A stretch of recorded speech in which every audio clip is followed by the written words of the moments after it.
Hello, friends. I'm thrilled you're here with me today because I've got something special to share. A simple, practical secret that can change the way people see you, talk to you, and even feel about you in just 5 minutes. Yes, you heard that right. 5 minutes. Now, I'm not promising you'll turn into a magician or a movie star overnight, but I am promising you this. With a little know how and a dash of heart, you can win anyone over, your boss, your neighbor, even that stranger at the coffee shop who looks like they've had a rough day. And the best part? It's easier than you think. Let me start with a little story. Years ago, I met a man named Jim Farley, a fellow who could walk into a room full of strangers and leave with a dozen new friends. Jim wasn't rich, he wasn't famous, and he didn't have a fancy degree hanging on his wall. But Jim had something better. He knew how to make people feel like they mattered. One day I asked him, Jim, how do you do it? How do you get folks to light up when you're around? He smiled and said, Dale, it's simple. I just give them what they're hungry for. A little attention, a little respect, and a lot of genuine interest. That stuck with me. And it's the heart of what I'm about to share with you today. You see, most of us go through life thinking that winning people over is about impressing them, talking louder, dressing sharper, or showing off what we know. But here's the truth. People don't care how much you know until they know how much you care. And caring? That's something you can show in 5 minutes flat. So let's dive in and uncover how you can do it step by step with a smile on your face and a spring in your step. Step one, start with a smile. It's your golden ticket. Let's kick things off with the easiest, most powerful tool you've got, your smile. I've seen it work wonders, and I'll bet you have too. Think about the last time someone flashed you a warm, genuine smile. Didn't it make you feel a little lighter, a little friendlier? That's no accident. A smile says, I'm glad you're here, without you having to say a word. I once knew a woman named Mary Gordon, a quiet soul who worked as a receptionist in a busy office. Mary wasn't the type to chatter or draw attention to herself, but everyone loved her. Why? Because every person who walked through that door got a smile from Mary, not a forced grin, but a real warm welcome. One day, a grumpy old client stormed in, barking about some mix-up with his order. Mary didn't argue or frown. She just smiled, nodded, and said, Let's fix this together. Within minutes, that man was laughing and thanking her. That's the magic of a smile. It melts walls and opens doors. Now, you might be thinking, Dale, I can't just smile at everyone. What if I'm having a bad day? Fair enough. But here's a little trick. Even when you don't feel like smiling, try it anyway. Your face has a funny way of telling your heart how to feel. Start with a small grin, and before you know it, you'll feel better, and so will the person in front of you. So, the next time you meet someone, take 10 seconds to flash them a smile. It's the first step to winning them over, and it costs you nothing. Step two, say their name, the sweetest sound. They'll hear, here's the truth I've learned over the years, a person's name is the sweetest sound in any language to them. It's not just a word, it's their identity, their story, all wrapped up in a few letters. When you use it, you're telling them, I see you. You're not just another face in the crowd. Let me tell you about a fella named Bill, a salesman I met in Chicago. Bill sold insurance. Not the most exciting job, right? But Bill had a knack for remembering names.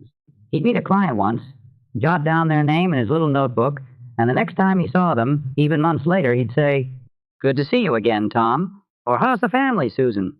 People couldn't help but like him. They'd say, Bill remembers me, and that made them feel special. Pretty soon, Bill wasn't just selling policies.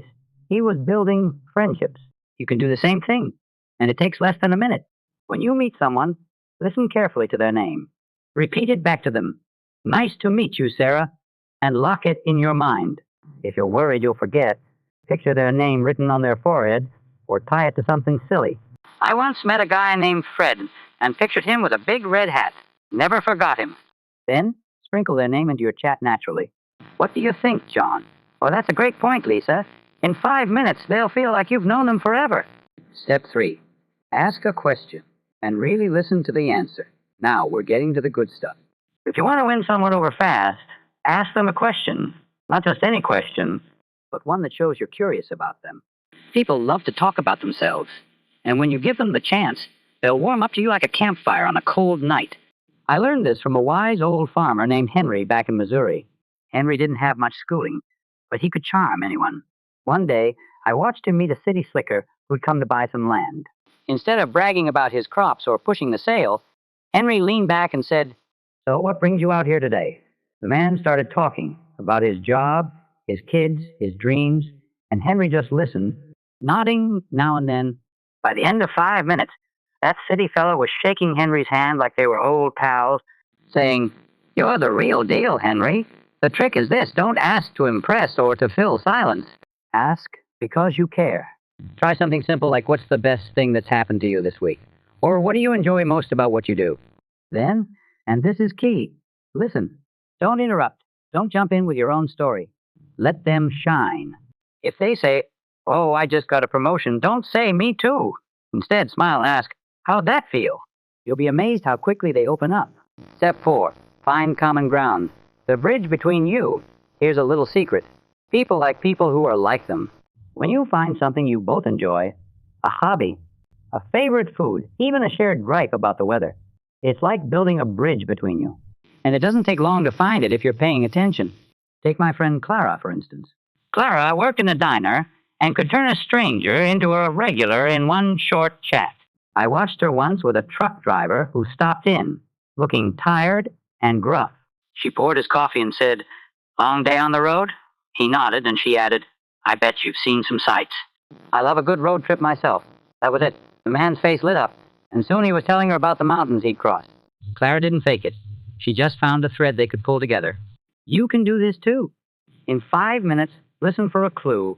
Maybe they mention a dog, a sports team, or a movie. Then, tie it to yourself.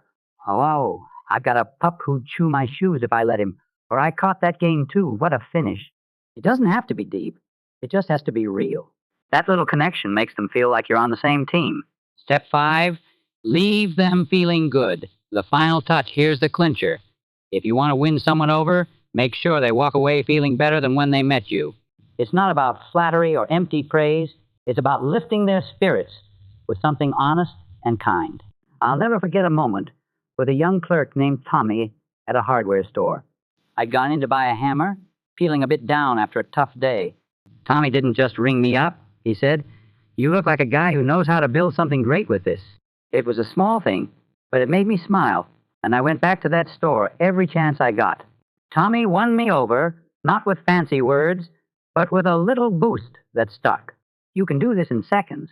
Before you part ways, say something simple and true.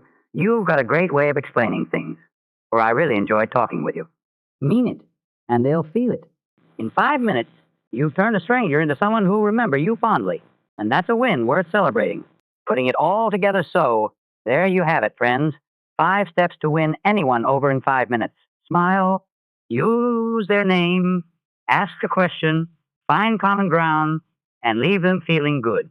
It's not a formula, it's a way of seeing people, really seeing them, and giving them what they need most, a moment of connection.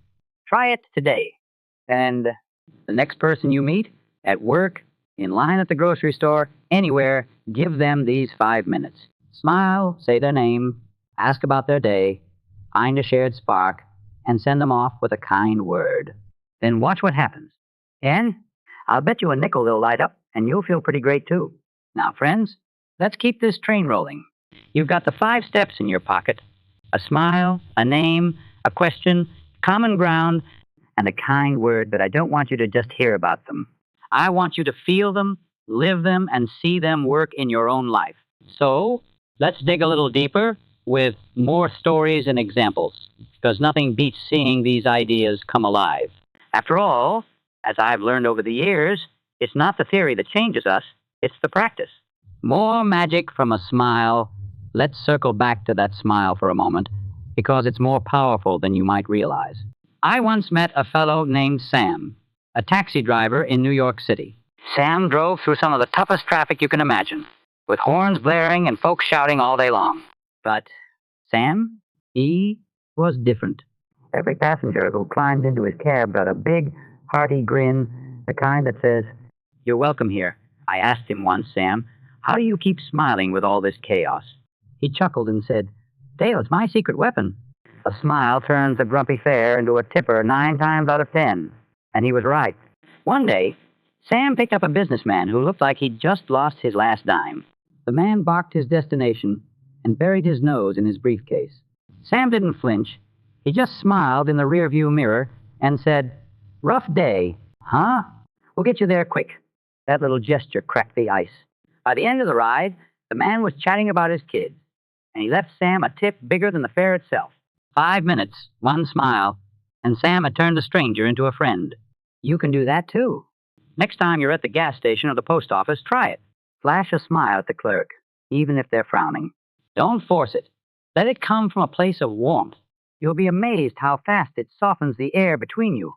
It's like handing someone a gift they didn't expect, and it sets the stage for everything else. The name game. A little effort. A big payoff now. Let's talk more about names, because this one's a gem that keeps on giving. I'll tell you about a gal named Ellen, a school teacher I met in Ohio. Ellen had a class of 30 kids, rowdy, restless, and ready to test her patience every day. But Ellen had a trick up her sleeve. From the first day, she made it her mission to learn every student's name and use it often. "Tommy, great job on that drawing," she'd say. Or Lisa, "Tell us what you think." She didn't just call roll. She wove their names into every lesson. What happened? Oh, those kids didn't just behave. They adored her. Parents would come up to Ellen at the end of the year and say, "My child talks about you all the time. How do you do it?" Ellen just smiled and said, "I let them know I see them." By using their names, she made each one feel like the most important person in the room. And here's the kicker. It didn't take her long. A minute or two of focus, and she'd lock those names in her mind for good. You don't need a classroom to try this. Think about the people you meet every day. The barista at your coffee shop, the guy who delivers your mail, or even your new coworker. When they say, "I'm Mike," don't let it slip by. Say, "Good to meet you, Mike," and use it again before you leave. "Thanks, Mike. See you tomorrow." It's a small thing, but it builds a bond faster than you'd believe. In 5 minutes, you've planted a seed that says, "You matter to me." Questions that open hearts. Let's move on to asking questions, because this is where the real magic happens. People don't just want to be seen, they want to be heard. And there's no better way to show you're listening than by asking something that matters to them. I'll never forget a man named George, a factory worker I met in Pittsburgh. George wasn't much for small talk, but he had a gift for getting folks to open up. One day, I watched him sit down next to a new hire at lunch, a shy kid who barely looked up from his sandwich. George didn't push or pry. He just leaned over and said, "Hey, what's the one thing you're proudest of doing this week?" The kid blinked, and then started talking about how he'd fixed a machine that'd been broken for days.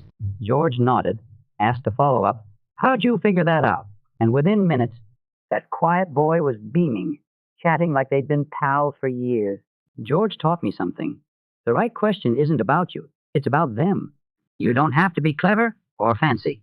Try asking, "What's something you've always wanted to try?" Or "What's the best part of your day so far?"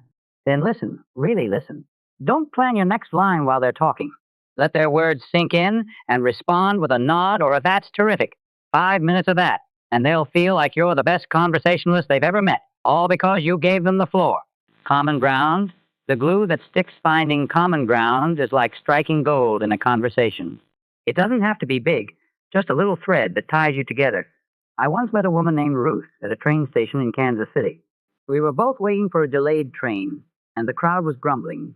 Ruth turned to me and said, "This reminds me of fishing. You wait and wait, and sometimes the fish don't bite." I laughed and said, "I've fished plenty myself, and you're right. Patience is the name of the game." That was it. We spent the next few minutes swapping fishing tales, and by the time the train rolled in, I felt like I'd known her forever. Ruth didn't plan that moment. She just spotted a chance to connect. You can too. Maybe the cashier mentions her kid's soccer game, and you say, "I used to chase a ball around myself. Did they win?" Or maybe your neighbor grumbles about the rain, and you chime in, "I kind of like it." Makes the coffee taste better, don't you think? It's not about forcing it. It's about noticing what's already there. In 5 minutes, that shared spark can turn a stranger into someone who's glad you're around. The final lift, leave them smiling. And now, the finishing touch, leaving them feeling good. This is your chance to seal the deal, to make sure they walk away with a little glow in their heart. It doesn't take much, just a sincere word or two. I'll tell you about a fellow named Joe, a barber I knew in Texas. Joe didn't just cut hair, he made people feel like $1,000,000. Every customer who sat in his chair got a compliment before they left. You've got a great laugh, he'd say, or that's a sharp tie. You're going to turn heads today. It wasn't flattery. Joe meant every word. And folks didn't just tip him, they came back week after week because Joe sent them out the door feeling better than when they walked in. You can do that in your 5 minutes. Before you part ways, find something true to say. You've got a knack for telling stories, or I can tell you're someone who gets things done. Keep it simple. Keep it real. They'll carry that little lift with them, and they'll remember you as the person who gave it. A challenge for you so, friends. Here's where the rubber meets the road. I've shared these steps, a smile, a name, a question, common ground, and a kind word, and I've told you stories of folks like Sam, Ellen, George, Ruth, and Joe who've made them work. But now it's your turn. I want you to take these 5 minutes and try them out today. Don't wait for the perfect moment. The next person you meet is your chance. Maybe it's the guy at the grocery store checkout. Smile at him, say, "Hey, Mark, if that's his name tag, ask busy day today. Find out he's a baseball fan like you. And before you go, tell him, you're doing great keeping this line moving." 5 minutes. That's all it takes. Or maybe it's your coworker, your mail carrier, or the lady walking her dog down the street. Whoever it is, give them this gift. A little attention, a little care, and watch what happens. The payoff, a life full of friends. Here's the beauty of it, folks. When you win people over this way, it's not just about them, it's about you too. Every smile you give comes back to you. Every name you remember builds your confidence. Every question you ask teaches you something new. Before you know it, you're not just making friends, you're building a life full of connection, warmth, and joy. I've seen it happen time and again. People who start with these small steps find themselves surrounded by folks who light up when they walk in the room. And isn't that what we all want? To feel like we belong, like we matter? You've got the power to give that to others and to yourself in just 5 minutes. The final word, you can do this. So, my friends, let me leave you with this. You don't need to be a genius or a charmer to win anyone over. You don't need a big stage or a fancy title. All you need is what you already got: a smile, a heart, and a willingness to try. Take these 5 steps, put them to work, and I promise you'll see the world open up in ways you never imagined. Go out there today and give it a shot. Win someone over in 5 minutes, not because you have to, but because you can. And when you do, come back and tell me about it. I'd love to hear how it turns out, because if there's one thing I've learned, it's this: the more we lift each other up, the higher we all rise. Now get out there and make it happen. You've got this.